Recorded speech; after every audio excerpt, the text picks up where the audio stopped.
ಸರ್ವೇ ಭವಂತು ಸುಖಿನಃ. ಇಂದು ಶ್ರೀ ವಿಶ್ವಾವಸುನಾಮ ಸಂವತ್ಸರೆ ಉತ್ತರಾಯಣೆ ವಸಂತ ಋತು ಚೈತ್ರ ಮಾಸೆ ಕೃಷ್ಣ ಪಕ್ಷೆ. ಇಂದು ಏಪ್ರಿಲ್ 15ನೇ ತಾರೀಕು ಮಂಗಳವಾರ ಮತ್ತು ದ್ವಿತೀಯ ತಿಥಿ. ಇಂದು ವಿಶಾಖ ನಕ್ಷತ್ರ. ವಿಶಾಖ ನಕ್ಷತ್ರದ ವೈಶಿಷ್ಟ್ಯ ಏನು ಅಂತಂದರೆ, ಇದರ ಅಧಿಪತಿ ವಕ್ರ ಗುರು. ಆದ್ದರಿಂದ ಸ್ವಲ್ಪ ಅವರ ನಡತೆಯಲ್ಲಿ ಏನೋ ಒಂದು ವೈಷಮ್ಯ ಅಥವಾ ವಿಪರೀತ ಒಂದೇನೋ ಒಂದು ನಮಗೆ ಕಾಣ್ತಾ ಇರುತ್ತೆ. ಅವರು ಏನೋ ಒಂದು ಕೆಲಸವನ್ನು ಹಠವನ್ನು ಹಿಡಿದು ಬಿಟ್ಟರೆ ಇದನ್ನು ಮಾಡಿಯೇ ತೀರಬೇಕು ಅನ್ನುವಂತಹ ಹಠ ಅವರಿಗೆ ಬಂದು ಬಿಟ್ಟಿರುತ್ತೆ. ಆದ್ದರಿಂದ ಅವರು ಯಾವುದೇ ರೀತಿಯ ಮಾರ್ಗಗಳನ್ನು ಕೂಡ ಆರಿಸಿಕೊಳ್ಳಬಹುದು. ಅವರಿಗೆ ತಮ್ಮ ಗೆಲುವು ಬಹಳ ಮುಖ್ಯವಾಗಿಬಿಟ್ಟಿರುತ್ತೆ. ಅಂತಹ ಸಂದರ್ಭದಲ್ಲಿ ಅವರ ಜೊತೆ ವ್ಯವಹಾರ ಮಾಡೋದು ಬಹಳ ಕಷ್ಟವಾಗುತ್ತೆ. ಇನ್ನೊಂದು ವಕ್ರಿ ಗುರು, ಆದ್ದರಿಂದ ಅವರು ತುಂಬ ಬೋಧನೆ ಮಾಡಲಿಕ್ಕೆ ಇಷ್ಟಪಡ್ತಾರೆ ಬೇರೆಯವರಿಗೆ. ನೀವು ವಿಶಾಖ ನಕ್ಷತ್ರದವರ ಜೊತೆಗಿದ್ದರೆ ಅವರ ಬೋಧನೆಯನ್ನು ಇವತ್ತು ಹೆಚ್ಚು ತಡ್ಕೋಬೇಕಾಗುತ್ತೆ. ನೀವೇ ವಿಶಾಖ ನಕ್ಷತ್ರದವರಾಗಿದ್ದರೆ ಸ್ವಲ್ಪ ಬೇರೆಯವರಿಗೆ ಬೋಧನೆಯನ್ನು ನೀವು ಕಡಿಮೆ ಮಾಡೋದ್ರಿಂದ ಬೇರೆಯವರಿಗೂ ನಿಮಗೂ ಮನಸ್ಸಿಗೆ ಶಾಂತಿ ಉಳಿಯುತ್ತೆ. ಇಂದಿನ ಭವಿಷ್ಯವನ್ನು ನೋಡೋಣ. ಮೇಷ, ವೃಷಭ, ಸಿಂಹ, ತುಲ ಹಾಗೂ ಧನು ರಾಶಿಗಳಿಗೆ ಇಂದು ಅತ್ಯುತ್ತಮ ಫಲ.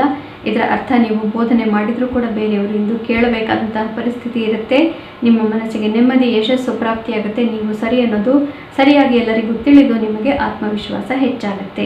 ಯಾರ್ಯಾರು coaching, learning and development, tutoring, training, teaching, professors ಇತ್ಯಾದಿ ಬಿಸ್ನೆಸ್ಗಳಲ್ಲಿ ಇದ್ದೀರಿ, ಕಾಲೇಜ್, ಯೂನಿವರ್ಸಿಟಿಗಳಲ್ಲಿ ಮತ್ತು ಇನ್ಸ್ಟಿಟ್ಯೂಷನ್ಗಳಲ್ಲಿ ಹೇಳ್ಕೊಡ್ತಾ ಇದ್ದೀರಿ, ಅಂತಹ ಎಲ್ಲ ಟೀಚರ್ಗಳಿಗೂ ಇಂದು ಅತ್ಯುತ್ತಮವಾದಂತಹ ದಿವಸ.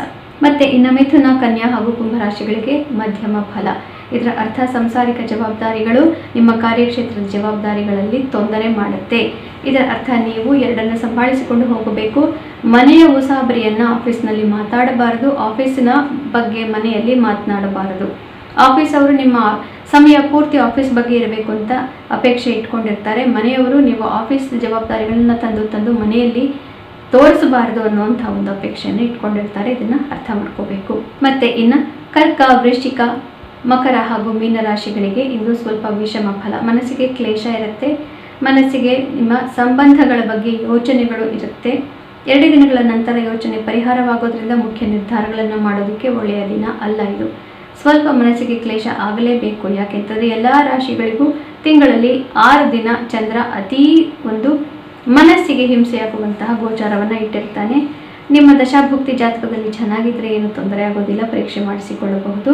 ಭಗವದ್ಗೀತೆಯ ಶ್ಲೋಕ ಪಠಣ, ಇದಕ್ಕಿಂತ ಹೆಚ್ಚಿನ ಒಂದು ರೆಮಿಡಿ ಯಾವುದಕ್ಕೂ ಇರಲಿಕ್ಕೆ ಸಾಧ್ಯವೇ ಇಲ್ಲ. ಜನ್ಮಾಂತರದ ಪಾಪಗಳನ್ನು ಕೂಡ ಅದು ನಾಶ ಮಾಡುತ್ತೆ. ಶ್ರೀಕೃಷ್ಣ ವಿಜಯತೆ. ಪುನಃ ನಾಳೆ ನಾನು ನಿಮ್ಮ ಭವಿಷ್ಯದೊಂದಿಗೆ ನಿಮ್ಮೆದುರಿಗೆ ಬರ್ತೇನೆ. ಅಲ್ಲಿವರೆಗೂ ಎಲ್ಲರಿಗೂ ಶುಭಮಸ್ತು.